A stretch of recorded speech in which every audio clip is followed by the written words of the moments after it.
İnsanlık tarihinin en büyük mühendislik girişimlerinden biri. Binlerce kilometre boyunca dağları, nehirleri, çölleri ve ovaları bir yılan gibi saran devasa bir yapı. Kimi ona taş ejderha dedi, kimi dünyanın en uzun mezarlığı. Bugün kartpostallarda, drone çekimlerinde ve turistik broşürlerde bir manzara harikası gibi sunulsa da bu duvar manzara izlemek için yapılmadı.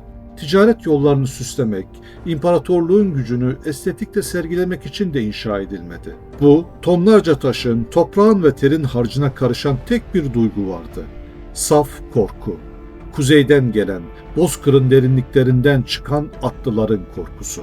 Tarih Atlası'ndan Notlar kanalına hoş geldiniz. Bugün sizlerle sadece bir duvarın hikayesini değil, iki farklı yaşam biçiminin, iki farklı medeniyet anlayışının binlerce yıl süren mücadelesini konuşacağız. Yerleşik tarım imparatorluklarıyla hareketin ve hızın kültürünü benimsemiş Bozkır halklarının çatışmasını ve en temel soruyu soracağız.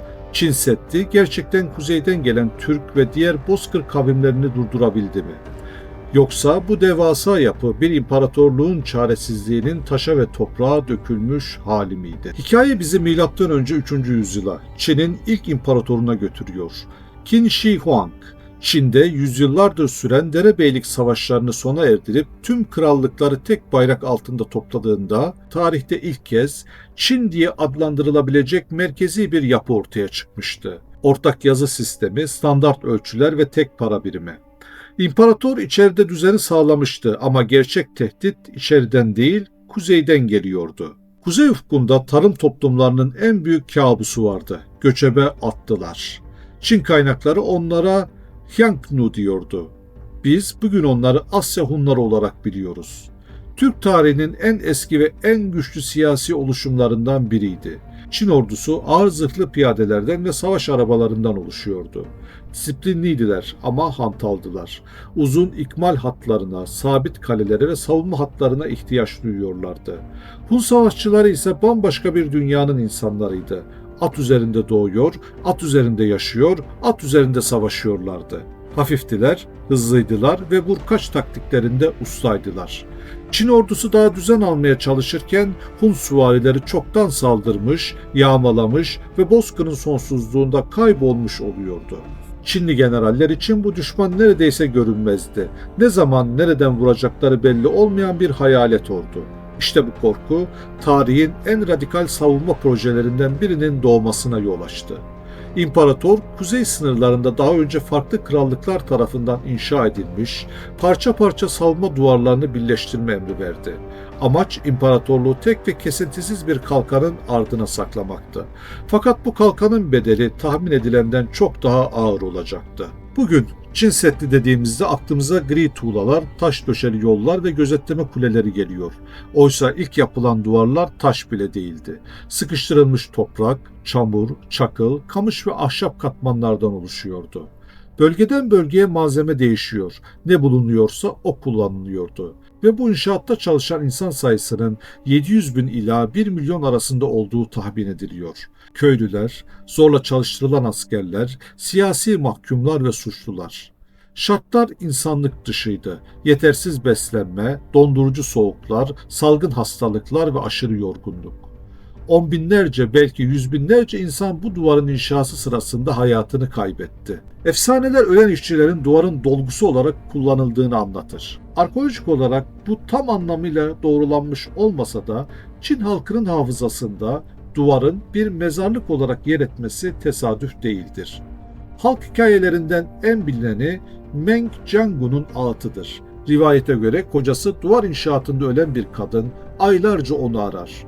Acıdan döktüğü gözyaşlarıyla duvarın bir kısmı yıkılır ve kocasının kemikleri ortaya çıkar.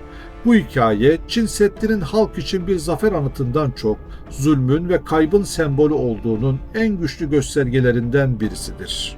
Peki, bu kadar kan, ter ve acıyla örülen bu savunma hattı işe yaradı mı? Cevabı almak için sahneye Türk tarihinin en büyük askeri dehalarından birisi ortaya çıkıyor. Metehan.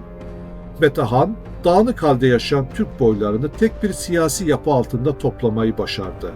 Ordusunu tarihte eşi benzeri görülmemiş bir disiplinle yeniden örgütledi. Onlu sistem, katı itaat zinciri ve psikolojik savaş unsurları. Islıklı ok sadece bir silah değil, aynı zamanda komuta aracıydı. Milattan önce 200 yılında yaşanan Weideng Savaşı, Çin Seddi'nin askeri anlamda ne kadar yetersiz olduğunu tüm çıplaklığıyla ortaya koydu. Metehan, sahte ricat taktiğiyle Çin İmparatoru Gaozuo'yu ve ordusunu kendi topraklarında kuşattı. Düşünün, dünyanın en büyük savunma hattını inşa etmişsiniz ama o hattın ötesindeki barbar olarak gördüğünüz lider gelip sizi açık arazide çaresiz bırakıyor. Günlerce süren kuşatmanın ardından Çin, askeri olarak kazanamayacağını anlayınca diplomasiye başvurmak zorunda kaldı. Sonuçta tarihe Pekin anlaşmaları olarak geçen utanç verici bir uzlaşma yapmak zorunda kaldı. Çin, Hunlara düzenli olarak ipek, tahıl ve değerli hediyeler göndermeyi kabul etti. Yetmedi. Çinli prensesler siyasi evlilik adı altında Hun kağanlarına gelin olarak verildi. Yani Çin Seddi Hunları durduramamıştı. Aksine Çin'i savunma yerine ekonomik ve diplomatik tavizlere zorlayan bir sembole dönüşmüştü. Yüzyıllar boyunca bu hikaye tekrarlandı durdu. Duvar onarıldı, uzatıldı, farklı hanedanlar tarafından yeniden inşa edildi. Ama hiçbir zaman mutlak bir güvenlik sağlayamadı. Bunlardan sonra Göktürkler, Uygurlar, Kitanlar, Moğollar. Kuzey Bozkırları her zaman yeni bir güç üretti. Çin Seddi bazen aşıldı, bazen de etrafından dolaşıldı. Bazen de hiç dokunulmadan anlaşmalarla işlevsiz hale getirildi. 13. yüzyılda Moğollar geldiğinde ise işin ironisi zirveye çıktı. Cengiz Han ve halefleri Çin Seddi'ni aşmakta zorlanmadılar. Çin'in tamamını fethettiler. Yani bir zamanlar kuzeyden gelen tehdide karşı inşa edilen duvar, Çin'i yöneten Moğol-Yuan hanedanı döneminde tamamen anlamsızlaşmıştı. Bugün gördüğümüz fotoğraflarda hayranlık uyandıran o ihtişamlı Çin Seddi ise çok daha geç bir dönemin ürünü. 14. ve 17. yüzyıllar arasında hüküm süren Ming Hanedanı, kuzeyden gelen tehdidin asla tamamen ortadan kalkmayacağını kabul etti. Bu kez duvarı sadece bir engel olarak değil, aynı zamanda bir erken uyarı ve iletişim sistemi olarak tasarladılar.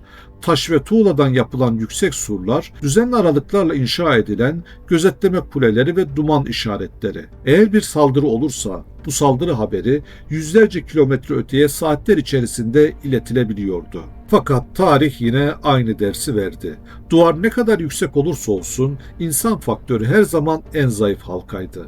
1644 yılında Mançurlar Çin Seddi'ni yıkarak değil, bir Çinli generalin kapıları onlara açmasıyla başkentlerini ele geçirdi. Ming Hanedanı yıkıldı, Qing Hanedanı kuruldu. Yani Çin Seddi bir kez daha fiziksel bir engelden çok psikolojik bir sembol olarak kaldı. Bugün Çin Seddi'ne baktığımızda sadece mimari bir yapı görmüyoruz. Yerleşik medeniyetlerin korkularını, sınırlarını ve zihniyetini görüyoruz. Duvarlar tarım toplumlarının doğaya verdiği mücadelesinin somutlaşmış halidir. Bozkır kültürü ise bunun tam tersini temsil eder. Hız, esneklik ve sınır tanımamazlık.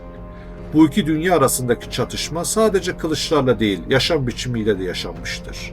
Çin Seddi uzaydan çıplak gözle görülmese de tarihin en net gerçeklerinden birini haykırır. Hiçbir imparatorluk korkmadığı bir düşman için dünyanın en büyük duvarını inşa etmez. Bu duvar Çin'in mühendislik azminin simgesi olduğu kadar Türk ve diğer Bozkır kavimlerinin o dönemde ne kadar caydırıcı bir güç olduğunun da taşa kazınmış itirafıdır. Bozkır'ın rüzgarı ile taş ejderhanın bu binlerce yıllık mücadelesi bize şunu hatırlatır. Tarihte savunma hatları çoğu zaman saldırganın gücünü değil, savunmanın korkusunu anlatmaktadır. Ve hareket halindeki bir kültürü duran duvarlarla sonsuza kadar durdurmak asla mümkün değildir. Bu destansı hikayeyi nasıl buldunuz? Sizce Çin Seddi hiç inşa edilmemiş olsaydı Çin tarihi ve Türk-Çin ilişkileri nasıl şekillenirdi? Yorumlarda düşüncelerinizi bekliyorum. Bu tarz tarihsel belgesellerin devamı için videoyu beğenmeyi, kanalımıza abone olmayı ve bildirim zilini açmayı unutmayın. Bir sonraki tarihe yolculuğumuzda görüşmek üzere. Hoşça kalın.